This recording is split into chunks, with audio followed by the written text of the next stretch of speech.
Sorry, I muted him.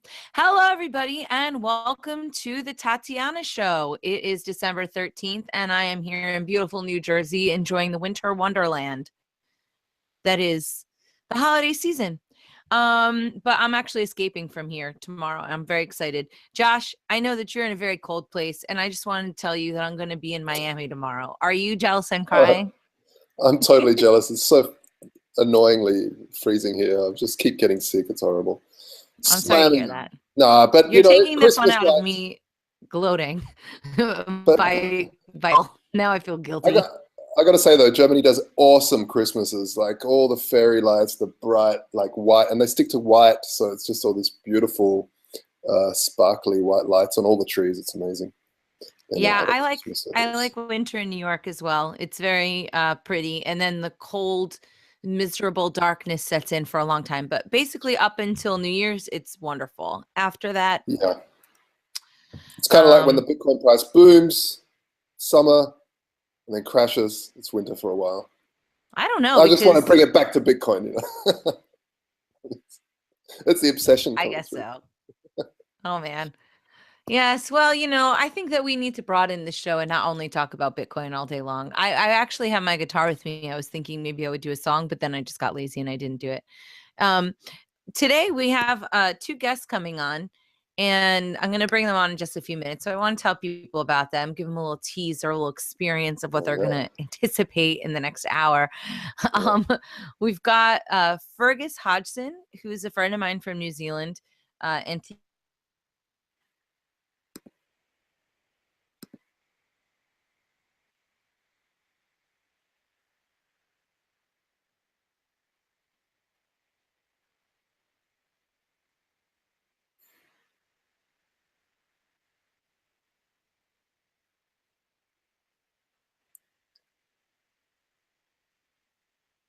Uh-oh, Tatiana froze. I thought I froze. I thought, oh, I froze. Well, let's see what's going on here. Well, Tatiana froze. That's hopefully we'll get her back in the chat. But she was just mentioning our guest that we've got on, Fergus Hodgson. He is a roving editor of Gold Newsletter and the founder of Chief Executive of Antigua International, a consultancy firm that connects the Americas. He's also a research fellow with the Tax Revolution Institute, which is a really interesting project in Washington, D.C., and a blogger with the Fraser Institute in Canada. So he's got a lot on his plate. He studied economics at Boston University and political science at the University of Waikato in New Zealand, of course, our friendly Australian neighbors, and Cuban history at the University of Miami. So it's just his bio just goes on and on and on, his resume. Are you there, Fergus? Yes. Just a second. Yes, I am. Thanks, mate. And I've just managed to unmute my microphone. Yeah, sorry about that awful introduction. But it sounds like you've done so much stuff. Like, it's incredible the amount of stuff you've got under your belt. Thanks, buddy. No, so are you Australian of background? Yeah. I grew up in Australia, and now I'm living in freezing cold Berlin. Wow. But at least it's in the center of something. There's stuff going on. Australia is too far away for a lot of things. Sure. I mean, look, I grew up and I've spent most of my life in New Zealand, but I've been traveling for the last maybe 8 years of my life, and I still follow it a lot. Of course, all my family are still back there, and one of my good friends from high school, we chat all the time about the local politics and whether I want to go back and start doing my work down under. But yeah, at least for now, I mean, I left New Zealand for better prospects.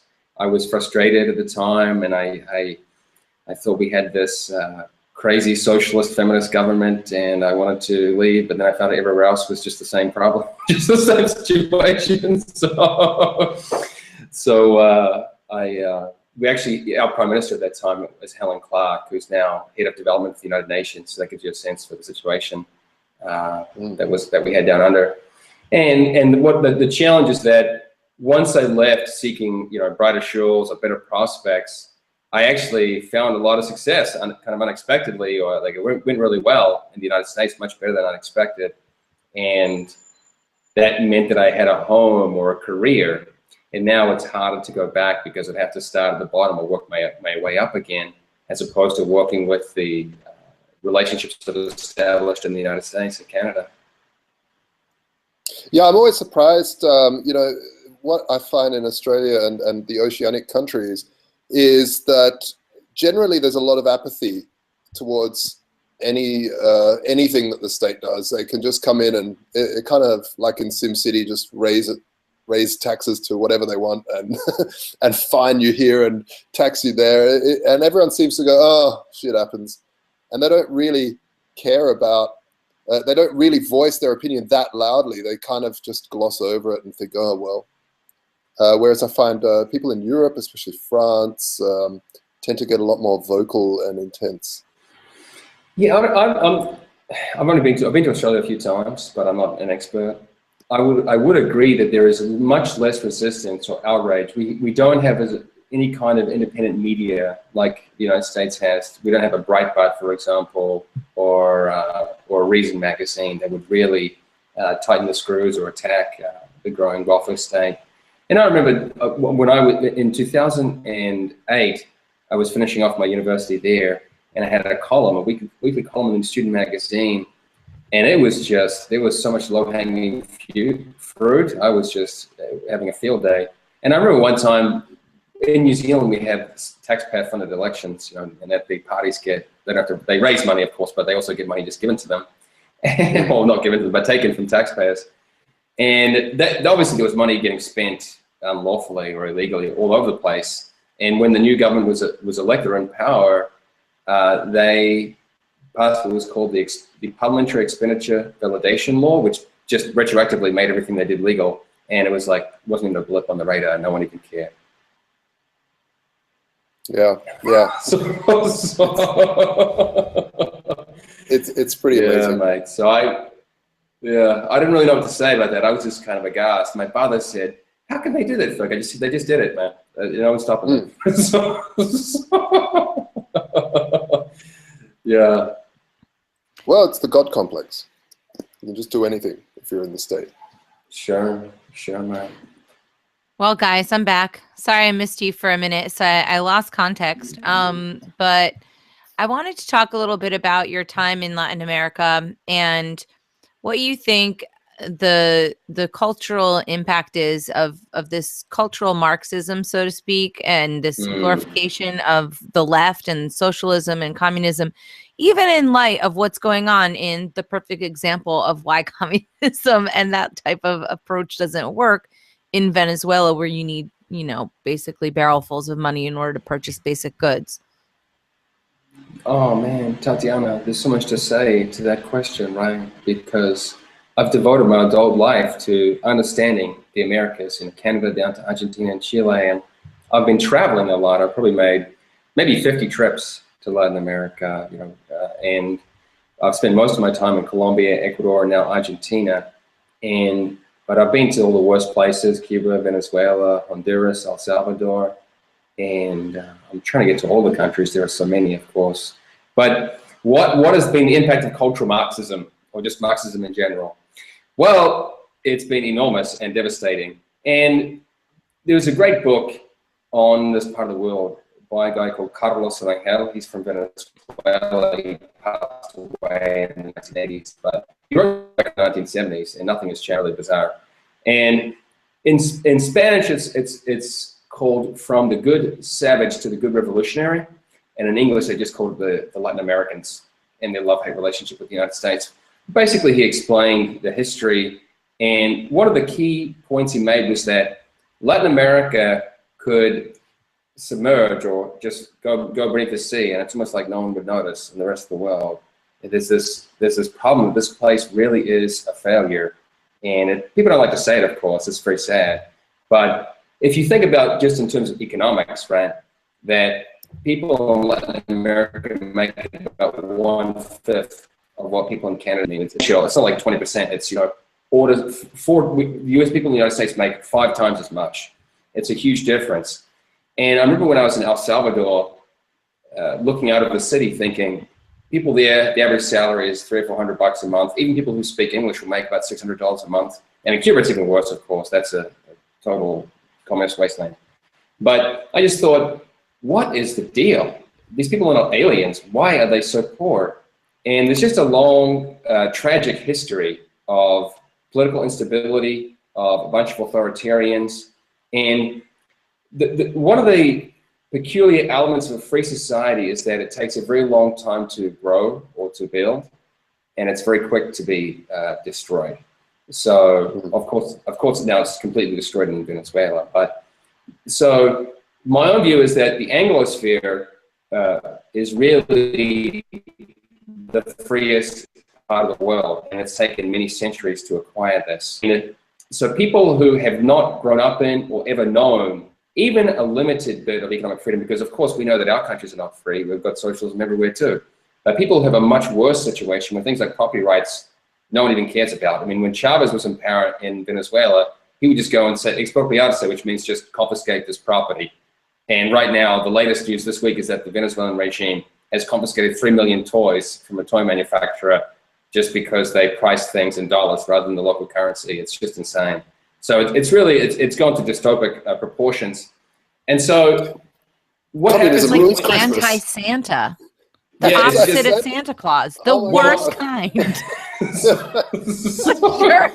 They plan to give them out, actually. I think they plan to give them out as some gift from the state. Of course, they stole them. But oh my God. Yeah, so I think if you have centuries and centuries of authoritarianism, you have much less confidence in your own ability to be successful.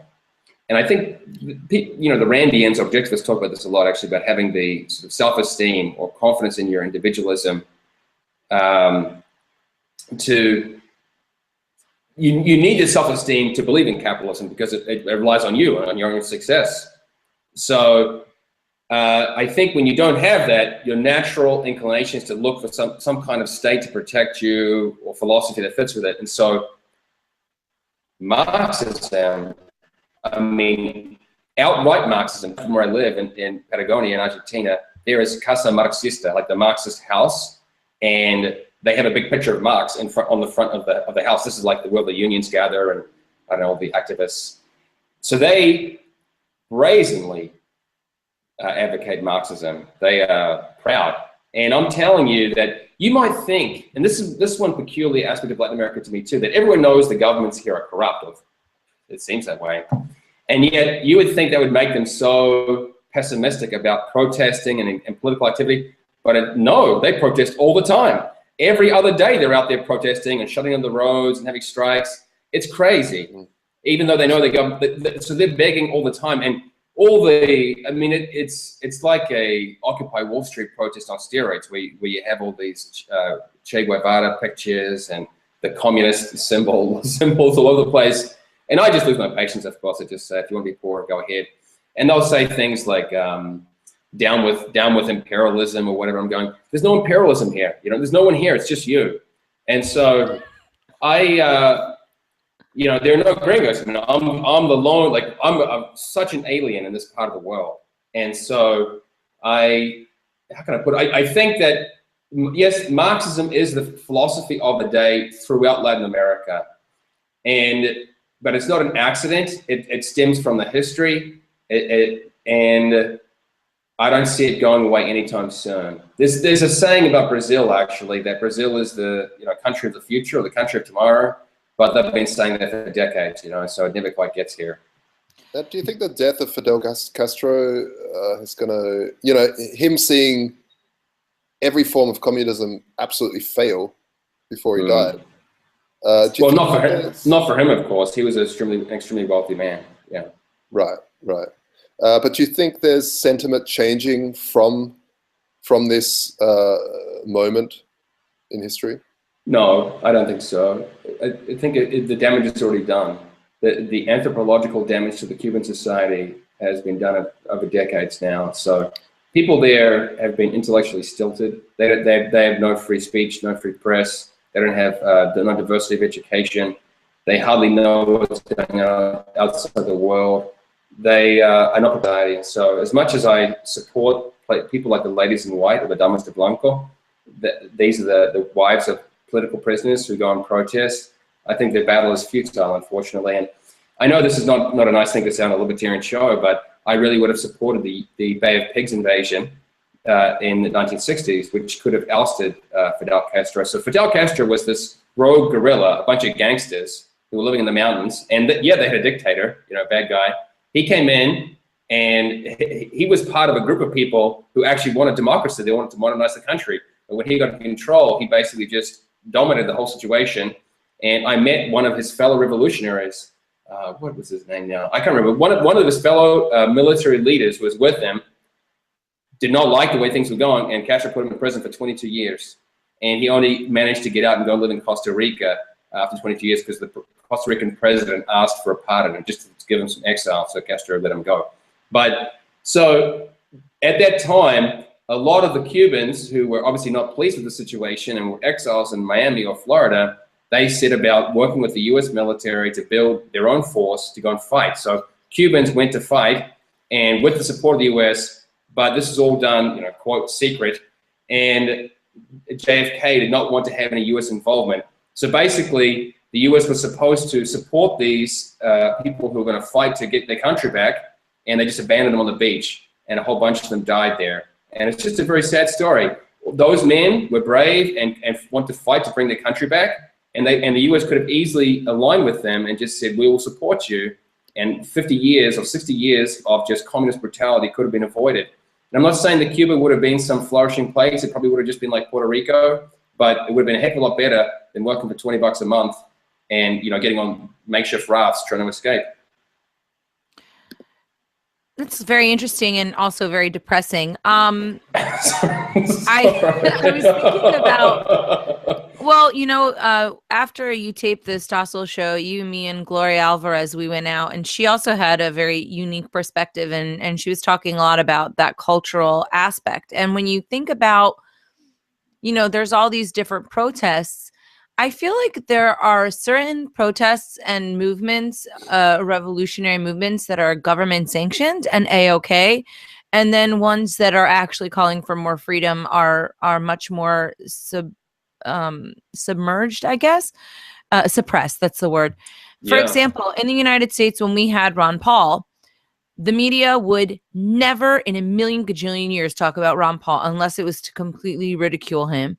But Bernie Sanders, who's the rebel of the left, Mr., you know, independent, yeah, right, he got a ton of coverage, and all of his supporters were given the thumbs up as if they had the moral high ground. And I think that that extends a little bit to Latin America in that there's all these people protesting, but what are they saying? At the end of the day, they're all wanting more government intervention. So what difference does it make?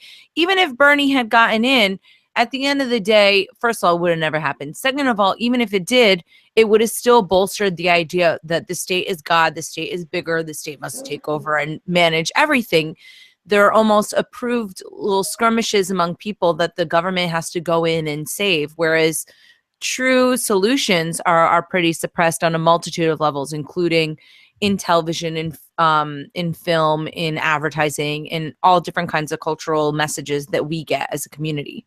Like as not even as a community, as people in America and around the world. Yeah, I think you're right. I mean, look at this Ross Albright situation. I mean, he's a real protester, right? Someone who's not just talking about it and waving flags. He's actually offering an alternative and challenging the status quo. And so he is in prison for, quote, 2 life sentences or whatever that means.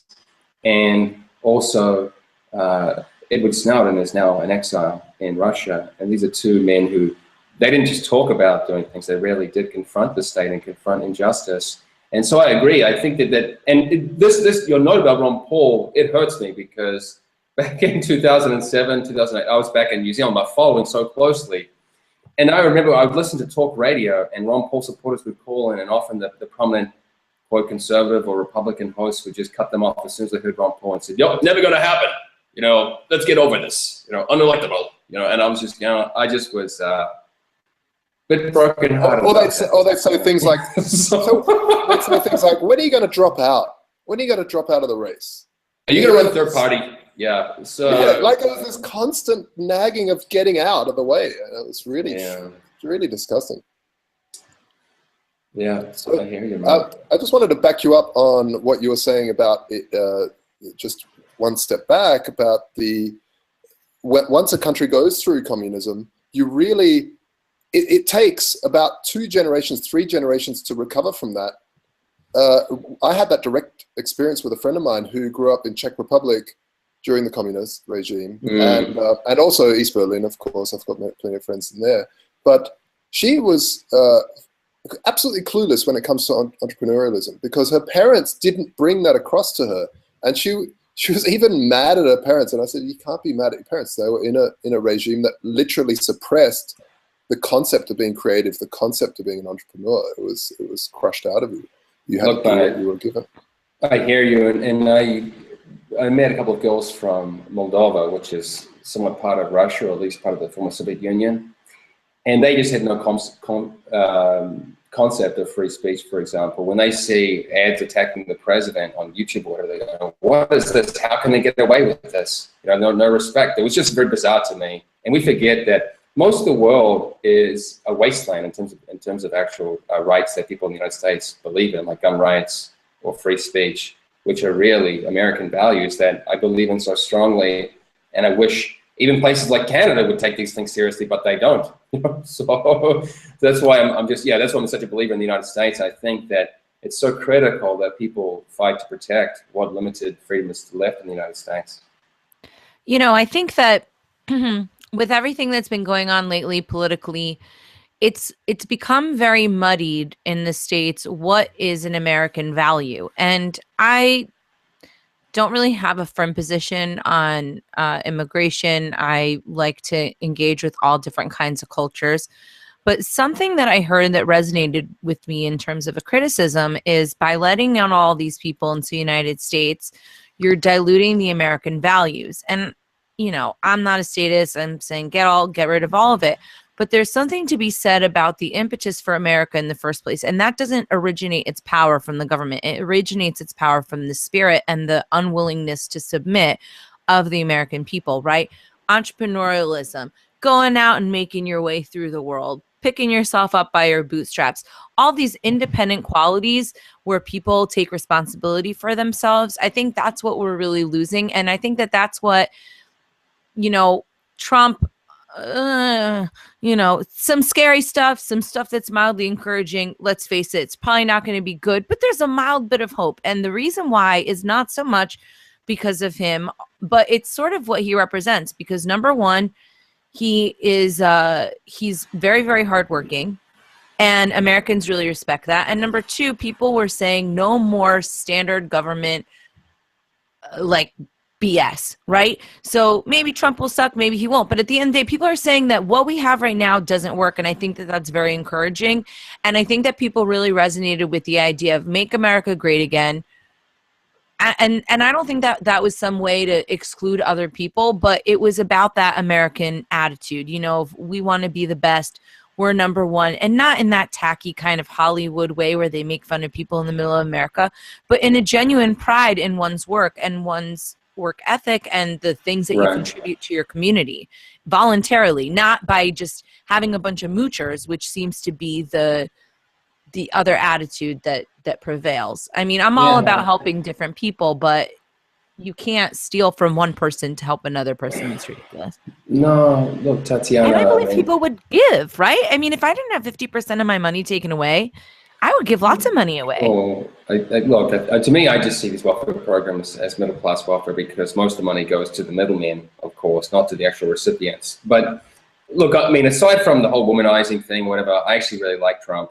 And I think that he understands American exceptionalism, right? Even if he's not really philosophically refined or anything like that, he senses that the United States is a distinct nation, which it is. Because, and I heard an interview with the guy from Justin Raimondo from the antiwar.com website, and he was just saying that the United States is an island in a sea of socialism, and I think it is. That's why, for example, I have no patience for the United Nations or any international organizations, because they're always going to be against the United States. They're always a bunch of socialists or progressives or whatever. And so you have to have someone who's brash and says, forget all those people. You know, we don't listen to them. We're proud of what we are as the United States. We're proud of being rich and rich on our own merits and all these other attributes. Yeah, so being proud and openly so is a very American attribute. And Trump embodies that, of course. He's very proud. You know, very, with reason. Very proud. And so, but people, and also he believes in personal responsibility, right? So one of my old colleagues from Venezuela, he used to tell me that you couldn't, in Venezuela, it would be very hard for someone on TV to say, just, you're fired, right? People would say, well, isn't there some kind of process? This isn't fair. This person's needs a job or whatever. But Trump, he's so proud that if you don't fit the bill, you're fired. And that too is a very American value of taking personal responsibility for your results. Contribution. Yeah. I like it. Well, it could be really bad. I mean, most likely it will be. But we've got, a good couple months where we could be mildly hopeful. And frankly, the way that things have been going, I'll take it. Yeah, I think the thing is that a lot of the Trump rhetoric is about bringing jobs back from overseas and jobs. The thing is that the jobs are going to be taken by robots and AI. And that's coming extremely fast. Everyone's looking at the person with the brown skin or someone that looks different, when really the AI, I mean, every single startup in Silicon Valley is trying to disrupt or destroy jobs in terms of to make things more efficient, and that's fine. But we're going to have to think of new economic models on how to deal with what happens throughout humanity. And this is why I really love what's happening with Bitcoin, because it's a new type of ism, it's a new type of economic theory, and there are thousands of different economic theories that can be played out without gulags, without violence. We can try out nice economic theories and see if they work. Like, I mean, I'm not the biggest fan of Steamer. I like Steamer. I think it's an interesting project. I'm not sure if they've got all the little bits tangled out, but it's a really nice way of looking at how content creators can get paid, or there's other ways of getting paid through a blockchain rather than a state. And I think there's really interesting crossovers with your background in economics, and I'd love to hear what you think of that. Well, I want to go back to Tatiana's point actually about diluting the American dream or whatever. I just think it's a really tough position to be in, because as an immigrant and someone who's dealt with all this bureaucracy so much, I can't stand it. I can't stand border guards. I think they're super annoying, and I think the bureaucracy doesn't function well. But at the same time, I think there's really a big problem letting immigrants into the United States, because if you think you can just bring people from Somalia or Saudi Arabia or whatever, and they'll just become regular Americans, forget it. It's just not the case. And that's what I was saying. It's like they're not going to have that same value system because they grew up different. It's not that they're bad people. It's just one person from one neighborhood grows up with a different set of viewpoints. Yeah. These things don't change everybody. quickly. It's going to move to become Chinese or adopt their values tomorrow or in a few years. No, and your children won't either. So, I mean, I still remember when I was in college in Boston, and I had roommates from Lebanon, and for example, their views on women were just brutal. And so I just was kind of shocked, for example. I mean, because there is a woman who does these videos about, the culture under Islam and under these Islamic countries, and she was saying how in Iran there's basically not even a word for rape, because rape is almost impossible to fine or to punish someone for, because you need 4 male witnesses, which of course never happens. And like I said, the things that the way they view women is so different, and definitely not egalitarian. So if you just have to ask yourself how you're going to address this. And I remember there was a wonderful meme, and usually memes don't have that much wisdom, but this one seemed to have some that really struck me. And it showed a picture of Ian Freeman, or the guy who does the show up in New Hampshire. I assume he's still going strong up there. And it had a picture of him saying, thinks a libertarian movement to New Hampshire will create a libertarian state. Doesn't think an Islamic movement to the United States will create an Islamic state. And it just showed that confusion we have, that of course it will create an Islamic state. If we bring in people who have 5 times as many children as our women have, and they have these very strong views, they're going to populate, and they're going to impose their views. And the irony to me about all this integration of, particularly from the Middle East, is that in their countries, such as, let's say takes Turkey, which is one of the more moderate of them, it's more than 99% is Muslim. And there's no tolerance for, you know, minority rights or whatever. And yet when these people come to the United States, they want to have, you know, their version of food, their holidays, whatever it may be. They want to pray 5 times a day. And so I just think that this is, it's a very difficult issue, but at least Trump had the courage to take on the politically correct or progressive narrative that these people are just innocent and they're harmless and we don't have to worry about it. I think you do have to worry about it. I think it is a problem. And I'm not even thinking about the terrorism, which is, it gets more headlines. I'm thinking about the underlying long-term change to the culture, the values of the country, which are totally aside from individualism and limited government and separation of church and state, which are anathema to the Muslim world. Yeah, I'm really uncomfortable talking about this stuff because I think that in America, you can't discuss it reasonably. You can't talk about it without everybody just jumping down your throat. And I don't even have a horse in the race. I don't know how I feel about a lot of these things. But what I think that the whole Trump thing was, it was a backlash against that. The left narrative being the only acceptable one. And if you thought differently, you were a horrible person and you didn't believe in America and you were racist and this and that and the other thing. But if we can't have open discussions about these issues and really truly tolerate differing viewpoints and bring them to the table and not only have this one moral high ground, I think that, you know, that's how we make progress. And without that, then we're just going to be in a stalemate and people continue to feel further and further away from each other. Because I don't think that people on the right or people that are advocating for stronger borders necessarily are horrible people that only want to keep in the white people and keep all the others out. I don't think that's what's going on. I think that people have some legitimate concerns, and it's unfortunate that in this land of free speech where everybody around the world is admiring us for, we can't actually have open conversations because it's been kind of hijacked. Well, let me put it this way, Ryan. I mean, the United States, even Canadians are much more socialist than Americans, but just imagine what it's like here in Latin America. And this is very close to me because I had a dear friend. I helped her get asylum in the United States.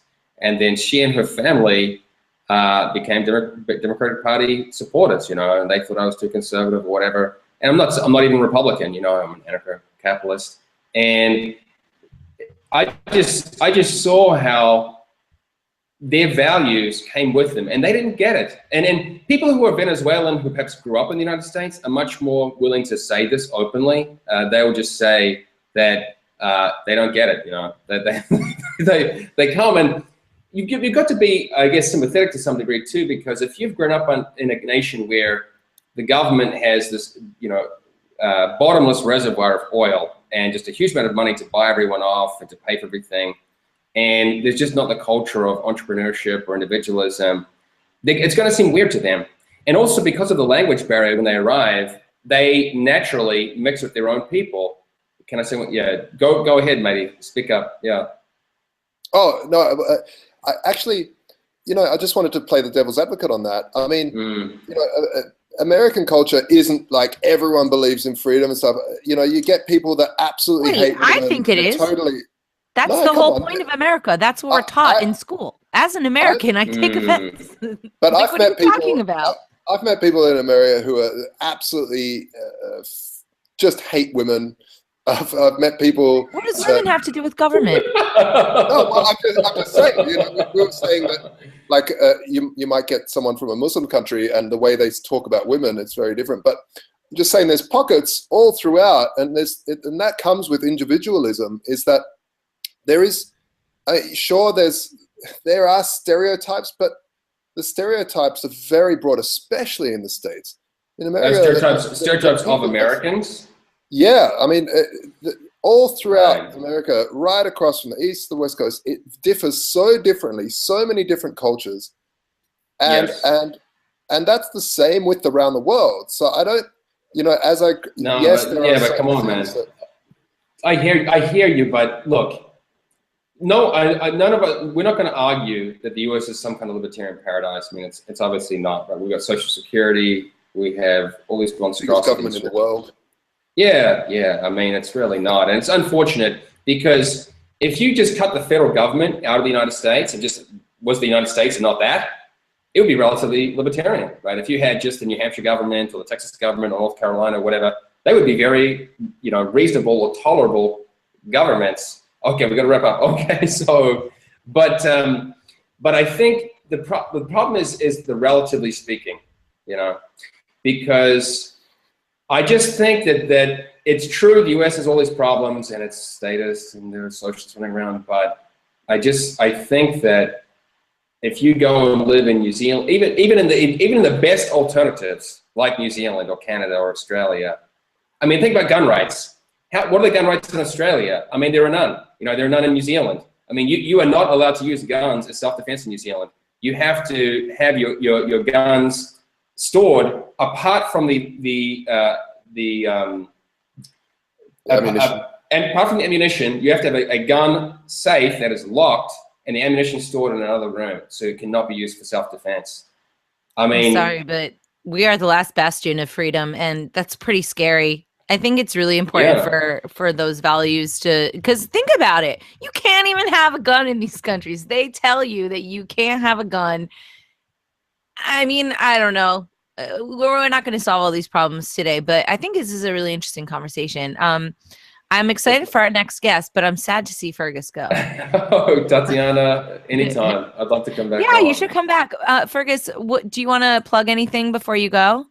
Well, I mean, I'd love people to follow me on Twitter, of course, just Fergus Hodgson, and my blog is The Stateless Man, just thestatelessman.com. And if people want to learn more about and do business in Latin America, yeah, call me, because even if I'm pessimistic or cynical about the governments, I have almost zero confidence in them. I think on an individual level, there's so much opportunity here. There's so many holes in the market. And if you want a personal assistant or you want to do an offshore incorporation or whatever, yeah, come to me. It's just, you know, so my new company is AntiguaI.com, Antigua International, and we help people bridge this gap or better understand what they're dealing with. So, yeah, I'd love to have more people contact me about that. Okay. Awesome. I'll thanks, Fergus. Good. Yeah, no, everybody go check him out, and then look me up next time you're in New York. Hopefully I'll be down in Argentina next year. I'm looking forward to that. So we'll have to hang. Catch you guys. Great. Ciao. Bye. So we're about to bring on our next guest, but I wanted to say a few things. I wanted to thank our sponsors, CryptoCompare.com and the Bitcoin CPA. Stay on top of all your crypto news with Crypto Compare, and the Bitcoin CPA will keep you out of trouble with the IRS, because nobody wants that. Bitcoin is total pain when it comes to that stuff. And also, if you're going to Acapulco, you can use the checkout code Tatiana and get 10% off of the ticket price. I don't know if I'm going, but maybe I will, and maybe I'll see you there. Also, CryptoMediaHub.com if you need any help with marketing, advertising, PR for the Bitcoin space. That's me. And JoshValtoro.com. Get Bitcoin, get gold. And now let's get our next guest onto the camera stage, whatever the hell we're calling this thing. Move him in. We actually don't have video for him because Google Hangouts is disappointing at times. But John, welcome to the show. What's going on, buddy? Okay, well then, that's a really great introduction. Perhaps you could start with telling me how I pronounce your last name. I think it's Massaria. It's a very Italian last name. But looks like John is muted. I don't know why. Yeah, John, you have to unmute yourself in the top Someone's corner. got to mute. He's unmuting. This is very technical, everyone. Yeah. But I got to say, if you, just to bring back to some of our sponsors is while we're waiting, the Bitcoin CPA, Coinbase is currently, all of the IRS is doing a massive sweep of Coinbase. So if you haven't got your finances into order, then I would recommend definitely the Bitcoin CPA. I don't even know what you just said. You're mumbling and you're talking very quietly. Now, John, how's it going? Are you on the show? How are you? All right, good. I think I got it working now. Okay, good. Talk closer to the microphone. You're a little far away. I might be a little too close to the mic. All right. Can you hear me better now? Oh, look at that magical technique. Okay, wonderful. Very good. All right. Well, John, tell us about what? I gave How you did guys you a make this bio. movie? Why don't you read the bio and then we can talk? Do you guys Well, have a no, bio? because you're supposed to tell the audience about yourself. I'm not supposed All to tell right. them about you. You're supposed to make it I thought conversation. somebody was going to introduce me. I don't know. No, that's not how we do it. Oh, You're supposed okay. to An tell amazing everybody filmmaker. about yourself. What's going on? Okay. Basically, I've done some pretty cool films with some pretty cool, interesting whistleblowers. Right now, I'm working on a film called I Love My Country But Hate What They Are Doing, which features Dr. Daniel Ganser, who's a historian from Europe, and Tommy Hansen. Inside that film is going to be William Binney, Lee Camp, who we went out to RT in Washington to go meet, and then Ken O'Keefe. We also interviewed. Joe Rogan's also in there, and Gerald Celente, Peter Cooper, Anthony Frieda, Ray McGovern. We went to go visit him in Washington, D.C. A few authors like Bill Bloom. It's spelled B-L-U-M. He's the author of things like America's Deadliest America's Deadliest Export, Democracy. And he has a bunch of great books. Richard Grove. So what's the movie about? Why? Okay, we know there's a lot of famous people in it. That's very good. What kind of motivated you? And like, take me back a little bit, because you weren't always a filmmaker.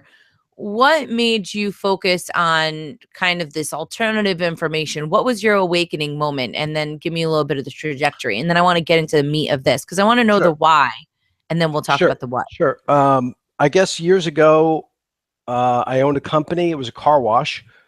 And my dad was in the car washing business, and we used to have all kinds of chemicals, and we used to sell something called Teflon, which was an additive inside of one of the soaps. You could buy it separately for your car.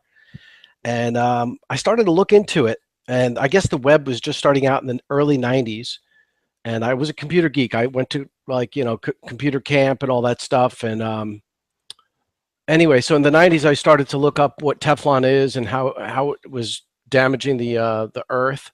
And I told my dad, and I was just like, this is horrible stuff. So I had a website called Exotic Audio, which was like a side thing that I did. And I used to put up articles on that. It was basically like almost like beautiful audio equipment for people that just want to see like super expensive and exotic audio equipment from around the world that they may not see. And then I would put small funny comments below it. And so I gained an audience around the world from this website, and I started to use it for protesting against, things that would damage the earth. And one of them was PFOAs.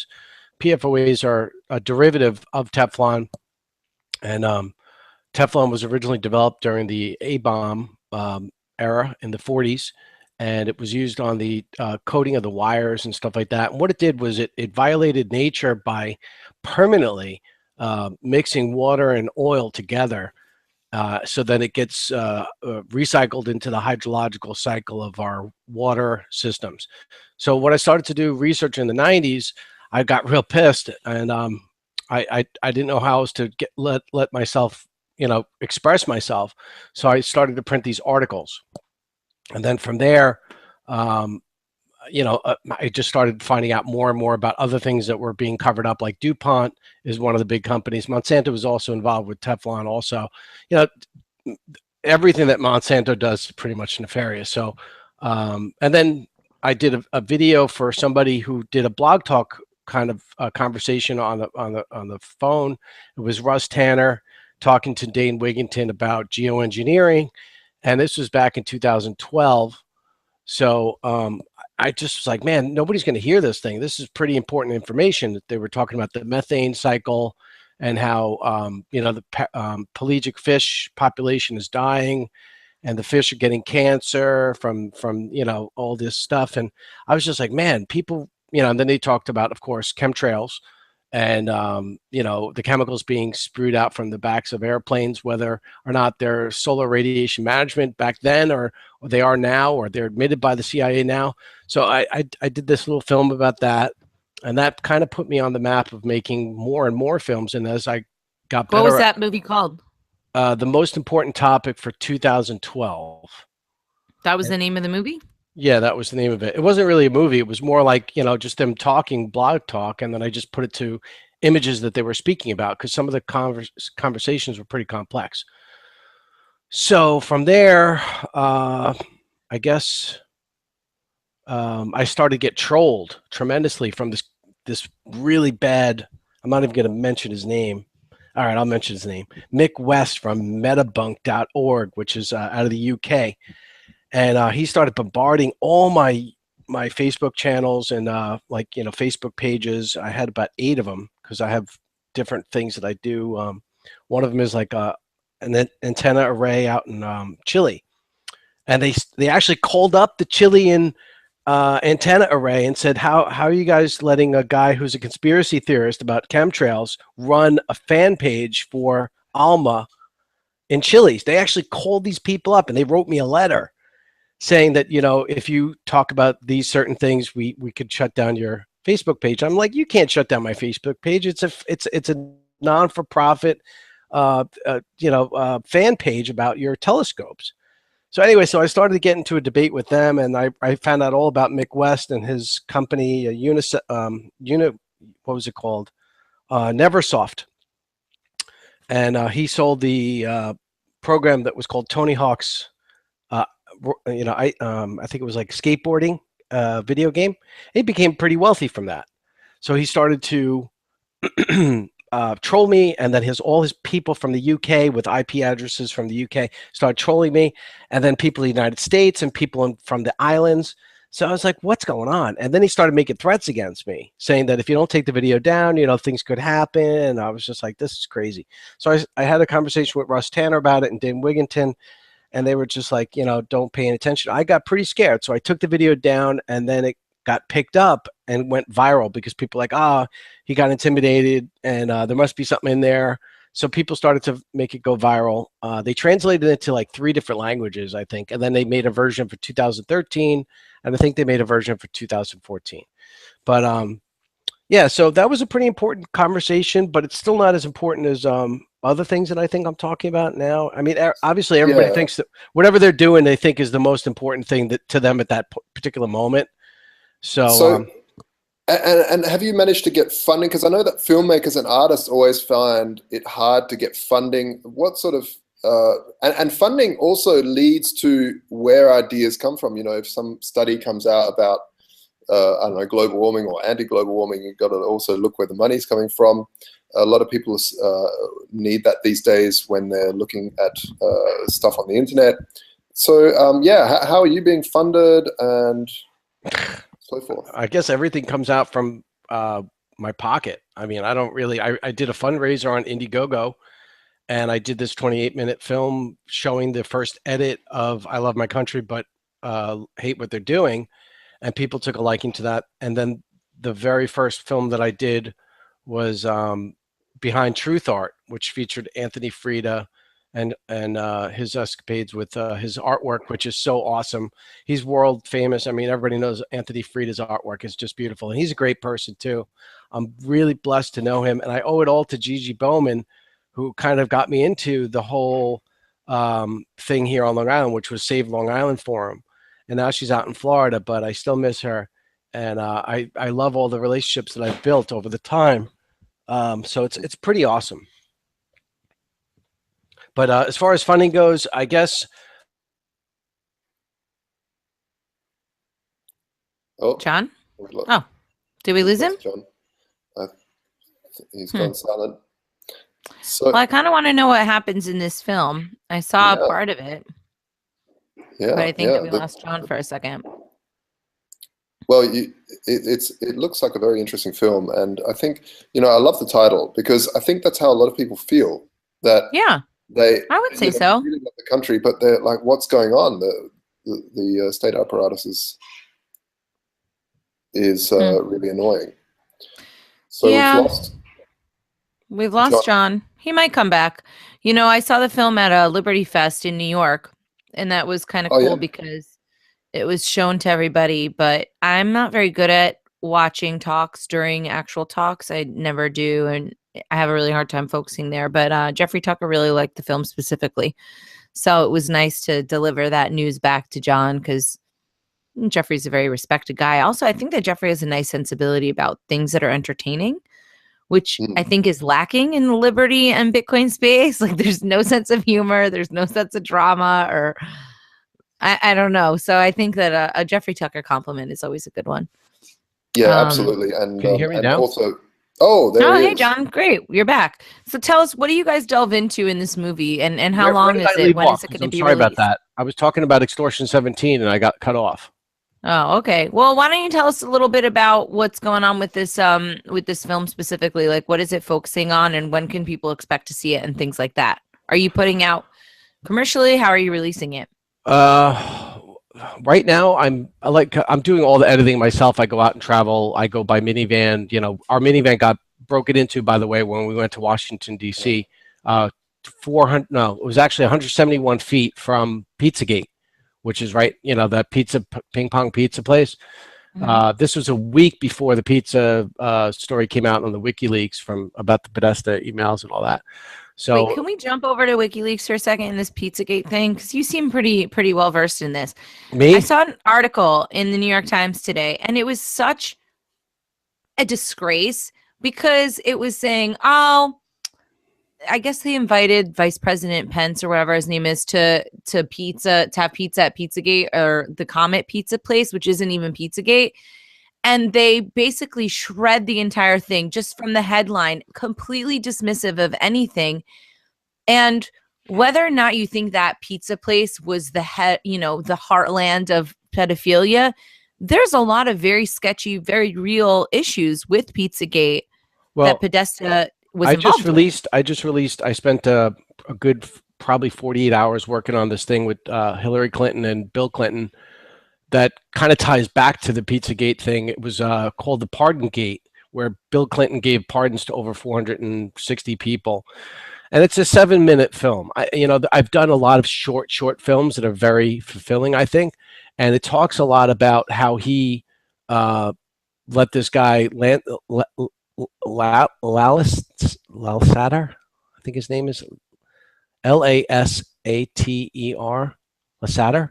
I guess his last name is Dan Lassater. Anyway, he was giving cocaine to underage kids, and he was having sex with this 14-year-old girl, and puts her on the, brings her to his doctor, and actually puts her on the pill, and he starts giving everybody, like all these underage kids, cocaine at these parties with Bill Clinton, and it's disgusting. I mean, it's absolutely. So I was just doing research on the part of the interviews that I was doing with this DEA agent who was talking about the Menina, Arkansas, and the whole drug trade with the Iran Contras and all that stuff, because that's part of my film.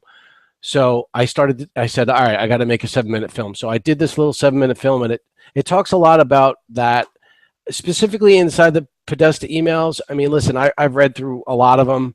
I stopped researching it because it's so disgusting, and it's so evident, and it's so blatant. If you just read the emails, you know that they're not talking about $76,000 worth of hot dogs and cheese pizzas from Chicago. That's ridiculous. So there's definitely something going on. Right. And so to basically crap on it and pretend that it's ridiculous. This is the headline. Mike Pence is invited to dine at pizzeria at center of fake news barrage. And the entire article is all about how ridiculous Pizzagate is, without actually talking about what it is, just making fun of people and completely dismissing their points of view and the very valid questions.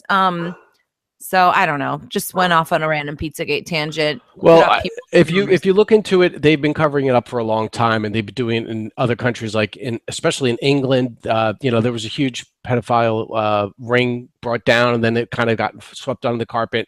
Look at the church, the Catholic Church. I mean, you don't really hear too much about the Jewish people having pedophilia in their religion because they keep it so quiet. They own all the media. I mean, that's the truth. I'm not trying to be, I have a lot of friends that are Jewish. It's not about that. But every culture, I think, has some kind of sick person. If you sample 100 people, there's some of them are pedophilias.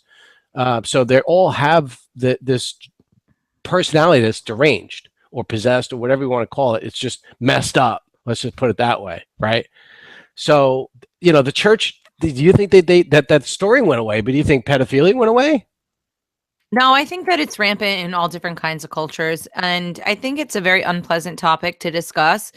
And I think that when I hear about Pizzagate, I'm almost gleeful in my reaction because I think, good, let these suckers get what's coming to them. But at the end of the day, we're talking about something that most people, myself included, can't even fathom in Yeah, I terms of the can't stand depth talking of about it gravity. either. Yeah, it's But, a horrible thing. people have But to. I will tell you this. Mhm. There's a story a lot of people, your listeners, might want to hear or look up, is the Afghan dancing boys, which Oh, yeah, was, that's a pretty creepy one. I know yeah, it's about pretty that. creepy. Craig Buckley, he lives on Long Island. His son was murdered by one of these kids that's basically a slave in Afghanistan. And the police department, it goes all the way up to the top of their police departments and their army. And we allow it to happen. And this guy, Craig Buckley, is just trying to get the word out that we should really not be there doing this for these people. We're unarmed in their bases. Basically, when we go to their bases, we're unarmed. Our troops are unarmed. I mean, I hate war altogether. I think war is the worst solution. It should be the last solution for anything. But to disarm our troops in the barracks and then be open targets for these little slave boys is just terrible. Am I coming in okay? Am I loud enough? I think we're veering off into the weeds. It's a little intense, but I mean, I think it's worth discussing. I think maybe there needs to be a Pizzagate episode soon. I was thinking if our government is covering it up in Afghanistan and allowing it to happen and not putting it on the news saying we are allowing these boys to be raped by these people and our troops are there and we're allowing it to happen and our troops are getting killed, it's not really veering off this situation. Same thing with Clinton. Clinton pardoned a known pedophiliac, cocaine giving, maniac.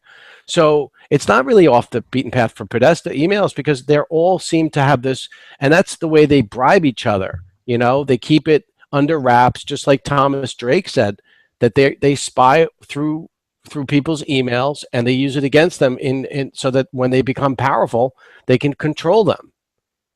So that's all relative. It's all relative. So do you get into that in the film, or is it more based on just regular war stuff? Yeah, no, it's just basically categorizing and talking about how we've just instigated every war for pretty much everywhere since World War II. And these are unsanctioned wars that our Congress doesn't do. It's basically just an eye opener. I don't think Tatiana, did you see it? Yes, I did, but I don't recall it right this minute. I did watch it when I got home, and I remember liking it, and then it's been a while since then, so I don't recall. But I remember liking it at the time. It's got a powerful vibe about it, I think, and it's got the momentum. And now I have a lot better people in it than the first edit.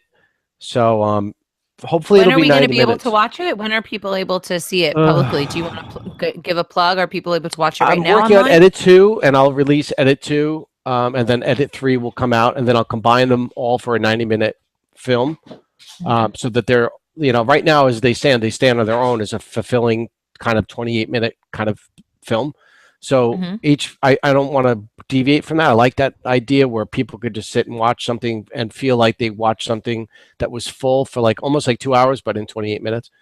And that's why I do a lot of 7-minute films. Because I think I like that. Well, then you're not asking for people for a huge commitment, and I think that that's always good.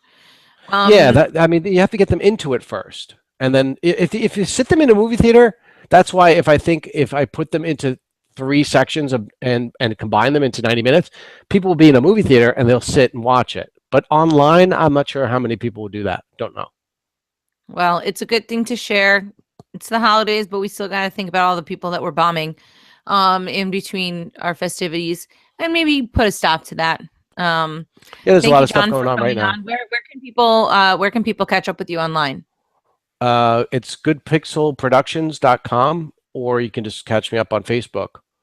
All right, great. John Massaria, everybody. We're going to wrap up the show. We usually have a magic word or a magic phrase. Do you want to volunteer that today? For our LTB listeners. Is it a secret word like like a secret word? It could be a phrase. I like it to be something inspiring. Putting human health above corporate wealth. How about that? All right, putting human health above corporate health. It's a little bit advertising. Wealth. Sorry, corporate wealth. I think I spelled. Yeah, you did misspell it. That's okay. Wealth. Okay, so everybody, just listen. Putting human health above corporate wealth. It's a tongue twister, but you're going to have to do it if you want to get your LTB coins.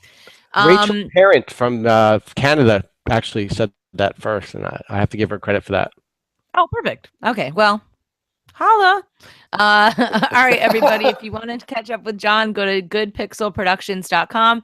Fergus Hodgson is at Antigua International, AntiguaI.com. Check out Josh. Get your gold for Bitcoin. Exchange action going on. The world is very unstable. Baltoro will keep you liquid. And what else? I don't know. I guess that's it. You guys can come and hang out with me, cryptomediahub.com, tatianamorose.com. Got all sorts of new music and stuff going on over there. Check out freeross.org. The Free Rossathon was a huge success. But you could still donate. So go to freeross.org and you could donate there. Crypto Compare, thank you. Bitcoin CPA, you know I love you, bud. See y'all later. We'll see you next week. Thanks very much for a good show. Peace out. Bye. Thank you. Ciao, ciao. So.